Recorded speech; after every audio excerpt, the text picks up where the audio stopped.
So you're interested in carving wax for making jewellery but you don't know where to start. Stick with me for a few minutes and I'll take you through every tool you need as a beginner to get going, plus a few bonus tools if you're ready to invest in your curiosity. At the very end of the video I'll share some of my tips for choosing the best casting house to turn your wax creations into metal. Let's get started. So to make it easy, I've divided all of the tools into 9 categories: cutting, shaping, design, melting, stone setting, measuring, safety, finishing and miscellaneous. Very excited to be talking about this. So let's just get into it, will we? Okay, I put everything out in a flat lay just so you can get a good idea of all of the tools that you will need to get started on your wax making journey. So I'll quickly run through them. So from the top left we've got cutting, shaping, design, melting, stone setting, measuring, safety, finishing and miscellaneous. I'll turn you back around and we will talk through each one. Okay, you might be thinking that is quite the pile of tools to just try something out, and it is, but most of these can be got quite cheaply.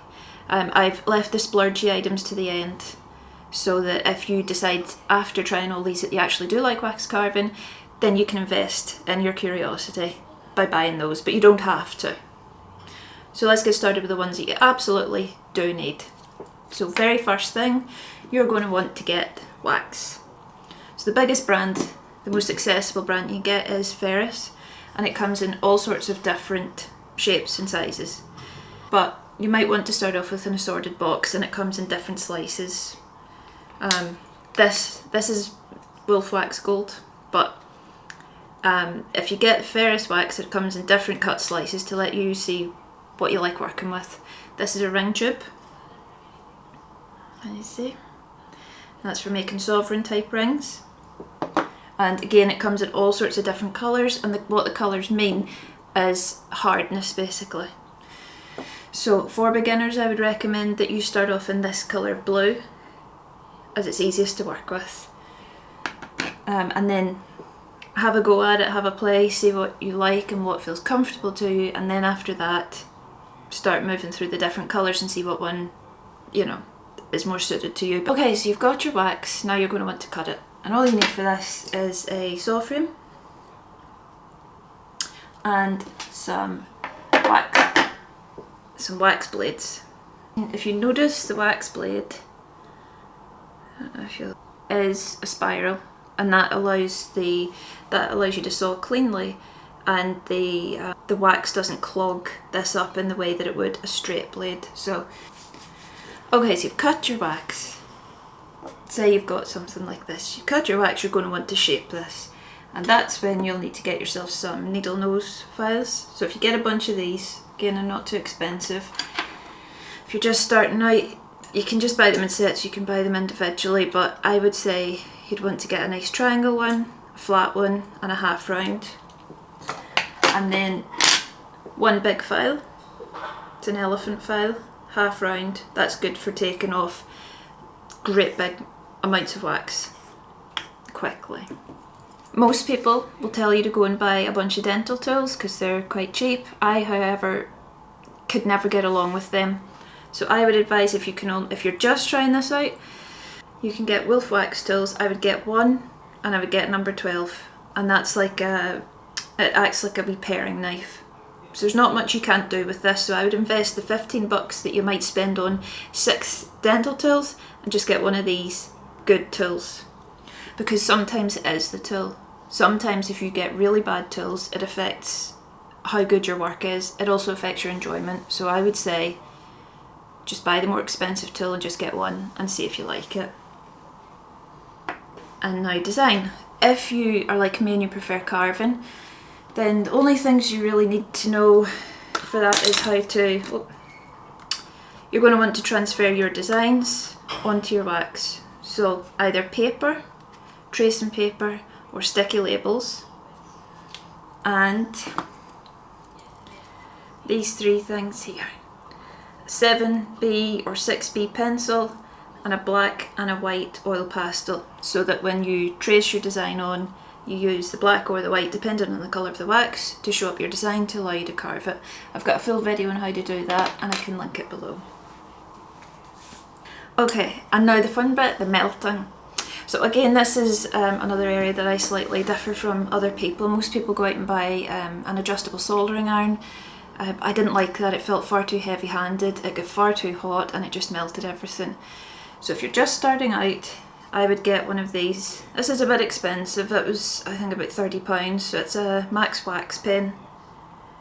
And even though I do have an electric carver now, I would still always use this because the tip on it is so fine and it's really handy for quick repairs. It's also handy for getting into all the nooks and crannies, so I would get that. The other way to melt things is to use a spirit lamp or a tea light and your dental tools. Again, can't really recommend that. You're welcome to try them obviously, but an open flame in me it just wasn't a good idea. So I stuck with the wax pen. And then, like I said, if you decide you really like wax carving, then I would recommend getting yourself one of these bad boys, which is a Fordham wax carver, and that allows you to melt the wax precisely and at any temperature you want. So my operating temperature is usually about 4. I find that works well for most waxes without burning it. Category 5, stone setting. If you have a flex shaft, then just use that. Very handy. However, I quite like the slowness and accuracy of using this pin vise here. So this is what it looks like. So this is a pin vise, handheld, and this is your stone setting bar. So that's a ball bar, you just put it in there, you mark out the size of your stone and where you want to drill, and this allows you just to do it nice and slowly and accurately. So either a flex shaft or, I mean, I think you should always have one of these, they're fairly cheap. A pin vise and a selection of drill bits, bud burrs and a heart bar, depending on the size of your stone, but that's a whole other category. And I bought these recently, so they're just little tiny, and you can even see them, cubic zirconias, just for practicing stone setting.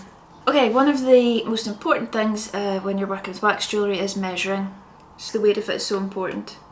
The heavier the wax, the heavier the piece will be in metal. And I think you weigh your piece, or I'll insert the right number here, and then you need to figure out how much that'll cost you. So get yourself one of these. I think I just got this off Amazon. It's used for measuring tea and stuff. Very handy. Turn it on like this. You obviously put it on a flat surface, measure your wax carving, and then you times that by 3 or 4 to figure out the final weight of the metal once it's cast. And it's important to measure and weigh your wax so that you know how much it's going to cost you.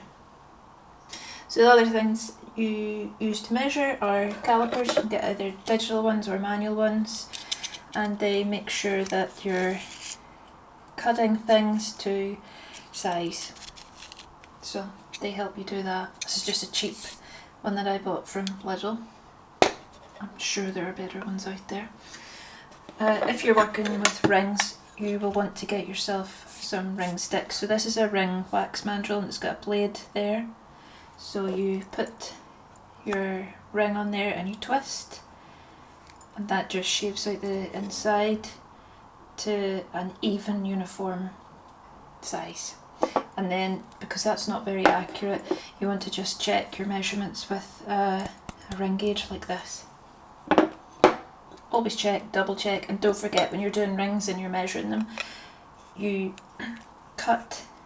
So you put it on the ring mandrel and you go one way, and then you turn it round and make sure you get the top half of the ring as well.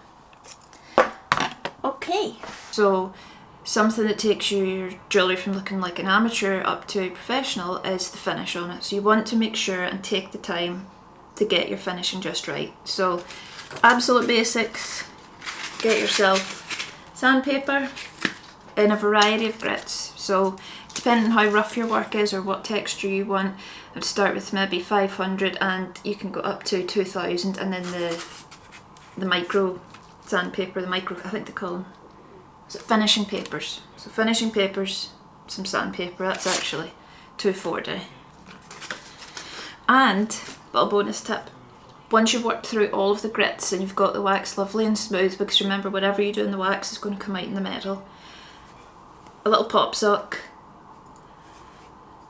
that just brings up the finish really nicely. So I don't really like to use chemicals in any of my work because I find, well, one, I don't like the fumes, and two, they can melt and damage the wax. A lot of people also run a lighter over the wax when they're finished with it, and that smooths out any of the porosity or maybe wee bits you've missed, but it's too risky. I've done it too many times, flame's too close and it melts the whole thing, and that's hours of work. So little pop sock to add to your finishing toolbox, and that just brings up the shine.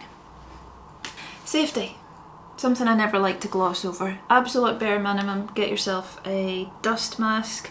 Ideally you'd want one with the filters on it.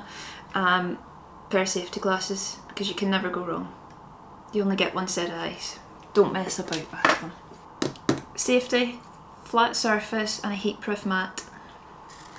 I use this soldering board because if you're working with wax pens, they're hot obviously, and if you set it down, you know, you might run into trouble. So a heat proof mat, and I've just got this wee incense holder here that I rest the tips on when I'm not using them, just so there's no risk of me setting it down, forgetting about it and causing a fire. It's miscellaneous. A brush, a toothbrush. So I use this soft toothbrush just to take all of the dusty bits of wax out of your design. It's important when you're working because it does get very clogged up, and you want to just keep brushing it to make sure that you get all that out, because if you leave it in, it'll get cast in the metal, and that is a whole other job trying to tidy that up. Okay. If you're really interested in wax carving, or you're at an intermediate stage or you just want to take it further, the 4 things I would recommend you spend a bit more money on are an electric wax carver like this one from Fordham. Absolutely brilliant bit of kit. A flex shaft, that's mine behind me there. More of the Wolf Wax precision carvers for accuracy. And a magnifying light. When you're working with wax, light is vital.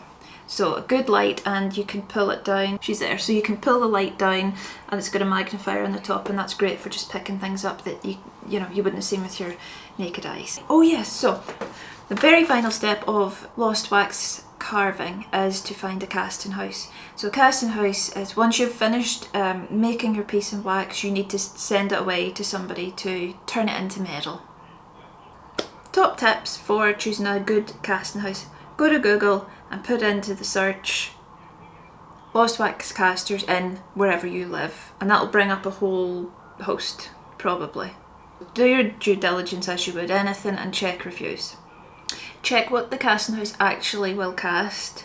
You don't want to spend days working on something only to find out that they don't accept natural objects. Mine doesn't.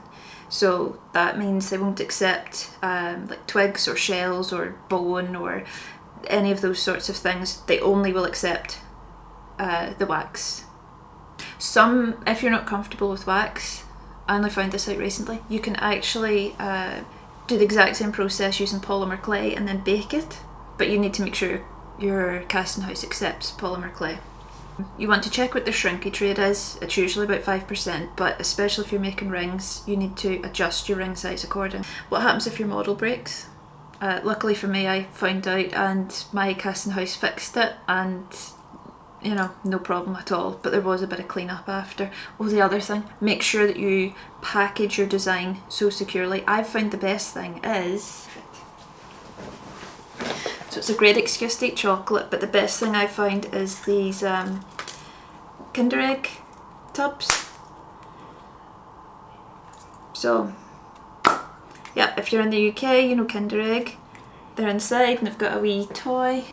I'm 5, so I have about 100 of them. But you get the wee toy, and this is brilliant for ensuring that your piece arrives safely. So I would just put my ring in there, that's what I cast, little bit of cotton wool, close that, and it has always arrived safely. Last thing, check with your casting house if they cast in base metals, so by that I mean brass or copper. Mine doesn't, they'll only do precious metals, but it's worth trying out your design and the whole process and getting used to sizes and shrinkages and what you can get away with if they will cast in base metal, so it's a lot cheaper. And I could talk about this all day. I think that's it, folks. I've talked for quite a while about wax carving. It is an absolutely fascinating subject and I love it to bits. I'm still very much at the start of my wax carving journey, so I thought it would just be helpful to share what I know. I like things nice and structured, so I hope that comes across. You can just jump to whatever category that you find that you need, and I'm more than happy to talk to anybody about it. Everybody at home is sick of hearing about it, so please do ask me any questions that you have. Drop them in the comments. If this was useful, consider giving it a thumbs up and subscribing for more very exciting wax carving content coming every Friday. That's you. Okay, bye.